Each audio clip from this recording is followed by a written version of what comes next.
In Mark chapter 5 tonight. It's in Mark's Gospel chapter 5. Beginning at verse 25, I want to talk about the woman with the issue of blood, but I don't want to just tell the story. I want to deal primarily with the discourse between Jesus and the woman as it relates to the issue of your faith hath made you whole. I think to embellish that somewhat tonight, I may take a journey to Leviticus, but let me do this.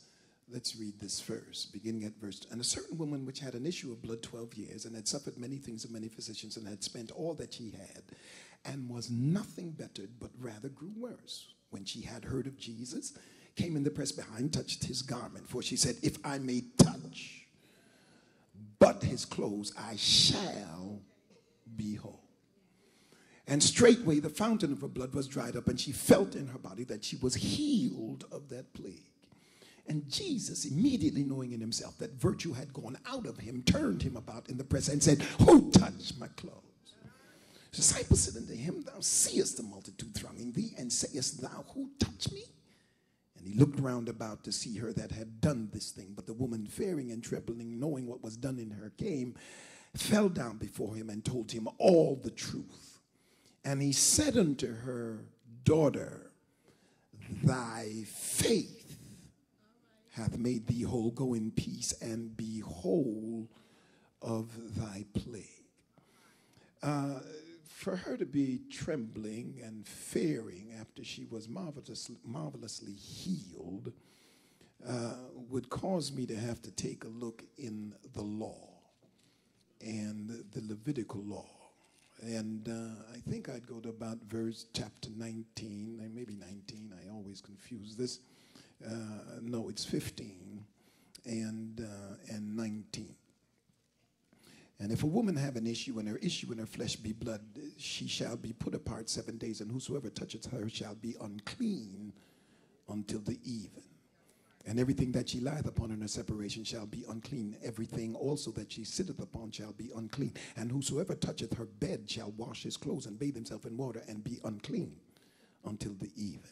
And whosoever toucheth anything that she sat upon shall wash his clothes and bathe himself in water and be unclean until the evening. And if it be on her bed or on anything whereon she sitteth, when he toucheth it, he shall be unclean until the evening. And if any man lie with her at all, and her flowers be upon him, he shall be unclean 7 days, and all the bed whereon he lieth shall be unclean. And if a woman have an issue of blood many days out of the time of separation, or if it run beyond the time of her separation, all the days of the issue of uncleanness shall be as the days of her separation. She shall be unclean. Every bed, whosoever toucheth, all the way to 28, and he goes on and on with this. So now you understand that in order for her to have come into the public was forbidden by the law. For anybody to touch her they would be in an uncomfortable position. And she had the unmitigated gall and audacity to touch Jesus. For if I do the forbidden thing, shall be made whole. Interesting. If I were teaching that, I would talk a little bit about faith breaking up some stuff. Faith broke the religious rule. And sometimes to get to what God would have you to get, you have to be able to get through the religious propensity of the people around you. The man broke up the roof to get the man to Jesus. And Jesus didn't say anything about you tearing up the man's house.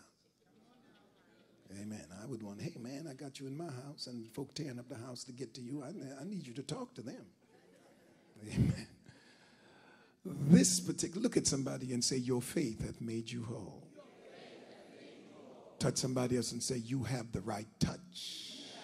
I can only truly say I trust God when I know God, because one who has faith knows the object of his faith and then gives assent to the knowledge implicit in his trust.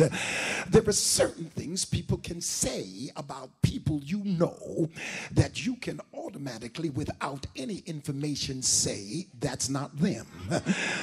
You're talking about somebody else. because I'm so familiar with his characteristics and his disposition that I don't have to investigate in order to affirm whether or not that is my friend. You see, faith then is a rational act. Although it is more than just a matter of intelligence and intellect, it includes it. But faith pulls in everything that a man can ever be.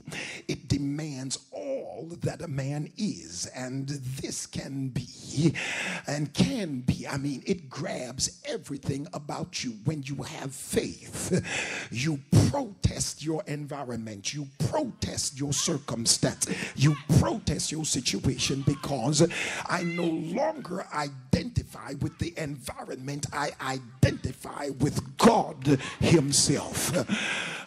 So faith then is a being, literally. It transcends everything around you. A man who has faith then becomes what we call a believer. It does not matter whether I'm rich or I'm poor. I am a believer. You see, Job was not less a believer when he lost everything he had. I wish I could preach this. You see, he was just as much a believer when he lost everything as he was when he had everything. And it didn't change his status. You see, we have allowed people to judge the level of our faith by where we live, what we drive, and what we wear.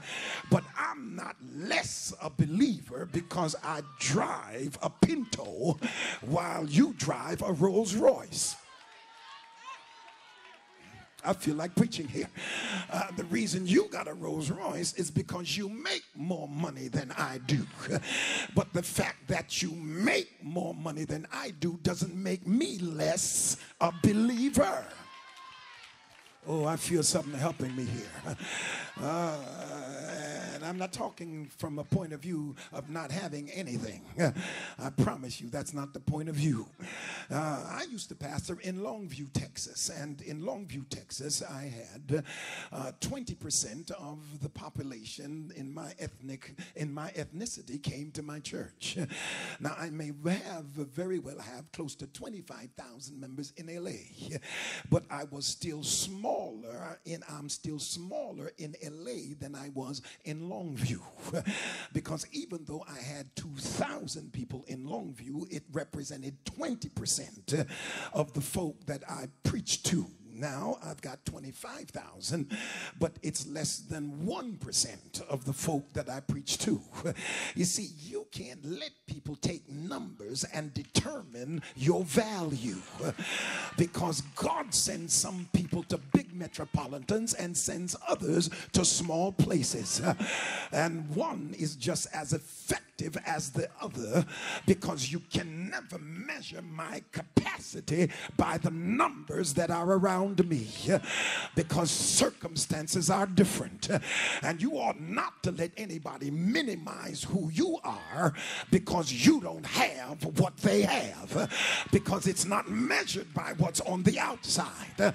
It ain't about what I have, it's about who I am. I feel something pushing me here.